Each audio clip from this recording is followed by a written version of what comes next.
Palantir and L3Harris announcing a strategic partnership to bring together Palantir's AI and L3Harris's hardware to help the military make better decisions faster, improve communications systems, and accelerate L3Harris's digital transformation. So joining me right here at CNBC headquarters on set, Palantir CEO and co-founder Alex Karp and L3Harris Chair and CEO Chris Kubasik. Gentlemen, welcome. Great to have you both here. Good to be here.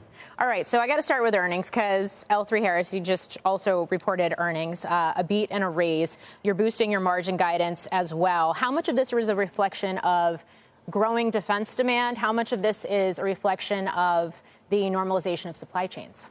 Yeah, look, Maureen, it was a great quarter. This is the fifth consecutive quarter we've exceeded expectations. And it really goes back a couple years to the strategy that we've laid out. Everything we're putting in place is starting to fall together. You know, when I look at our board, we have about half the board is new, half my leadership team is new. We brought all the employees back, did away with hybrid earlier this year. So I obviously have to recognize and thank them for a great quarter. Supply chain is easing. Our LHX Next initiative is working. So really everything is coming together nicely. We made two acquisitions that are aligned with the future of the warfare and national defense strategy. We divested non-core assets. So if you're going to be the trusted disruptor, you got to have change. You got to embrace change.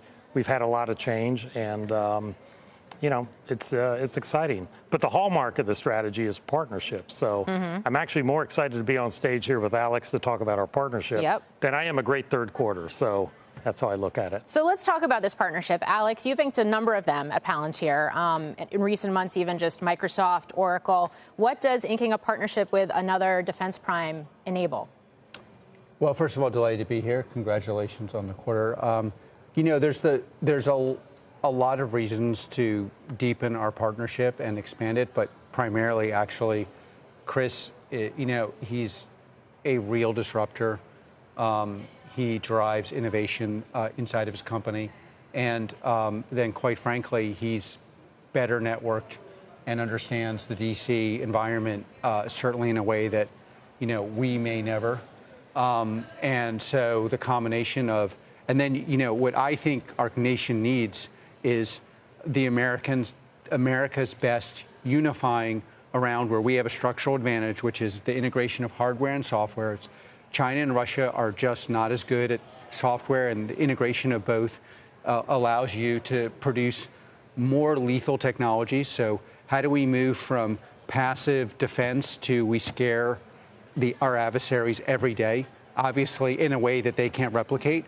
And the obvious way you do that is you move to AI-driven targeting with ethical means that's going to require software with the most disruptive companies in DC, led by, you know, a quite inspirational leader. So, you know, we want to bring innovation to America commercially. Also, they're a massive commercial company, just purely. One of the things about L3 is that they're, like, one of the things that unifies us is we're not really defense integrators. We're commercial companies that are patriotic. And so how do we get the best patriotic companies to produce the most lethal technology in the world for America and not for our adversaries? And how do we get it to the DoD in ways that are cheaper, in ways that the margins are better? And it's a great partner.